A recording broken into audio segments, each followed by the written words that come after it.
Buondì cari amici della Maratona Veneta, benvenuti. Come sai che si scrive maschio? Ah, quante volte che mi domanda. E io che pensiamo, intanto si scrive quello che si dice. E M-A-S-C-O, qui che si scrive, no? Boh. Ma dopo, qua in mezzo, se che vuol qualcosetta, che vuol il trattino, che vuol l'apostrofo, che vuol la T addirittura che ho visto, una virgola, un punto in mezzo. Insomma, ognuno di quelli che chiama sa in frigo lo mette qua in mezzo perché bisogna tenerle separate, sto qua.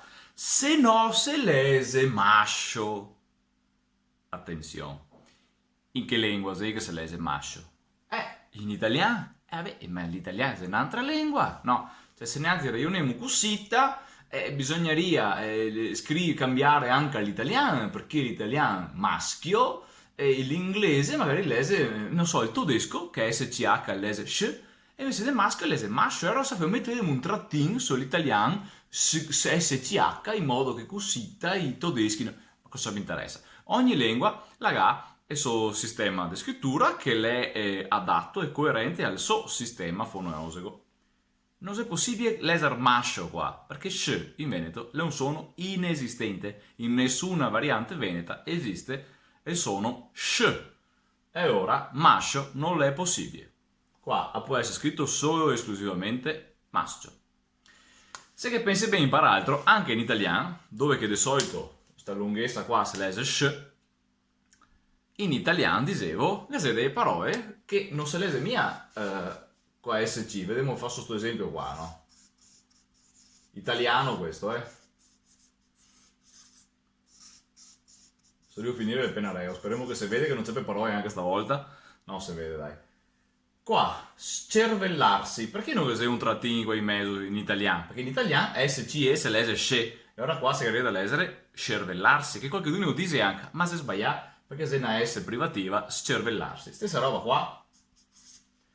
Qualcuno legge scentrato, ma se sbaglia, in italiano si va a leggere scentrato. Ma qui che legge sbaglia, i ha ragione. Perché in realtà è proprio in italiano che varia da mettere un trattino tra scervellarsi e scentrato. Perché se in italiano che sta roba qua fa confusione. Perché se delle volte le lese separate la SC e delle volte, di solito, le lese insieme, io lese come sh.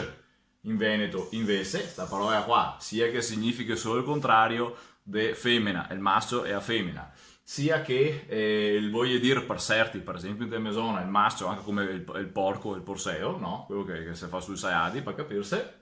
Ecco, qualunque roba che voglio dire, qua siamo in questione di ortografia, in Veneto moderno, maschio si scrive cosita. Perché? Perché semplicemente non c'è nient'altro, non serve mettere niente in mezzo perché c'è solo un casino in P che non porta a niente se non a fare un ragionamento solo italiano. E qua vediamo come che pensa i veneti. Qua si mette un trattino in mezzo, una roba sua, quindi un onere agli altri, un problema in P, perché così gli altri non ha problemi in lesere, dove che gli altri in te sua lingua il problema che loro invece lo ha davvero, non si fa per niente e se ne frega, invece niente se femo al posto degli altri i problemi in casa nostra. No, il Veneto si scrive così, maschio in Veneto si scrive cosita e avanti dritti. Quindi anche ancora abbiamo fatto una regoletta importante. E perché il Veneto dice maschio invece di italiano dice maschio? A partire da cosa? Dal latino masculum sostanzialmente, seguendo la stessa regola della parola maccia, e ora ve ne mando a quella così vedi che il parallelo è lo stesso. Tu sì che abbiamo fatto caponcò 34, manca 66. Così ci vediamo domani. Buona serata di martedì. Ciao ciao ciao.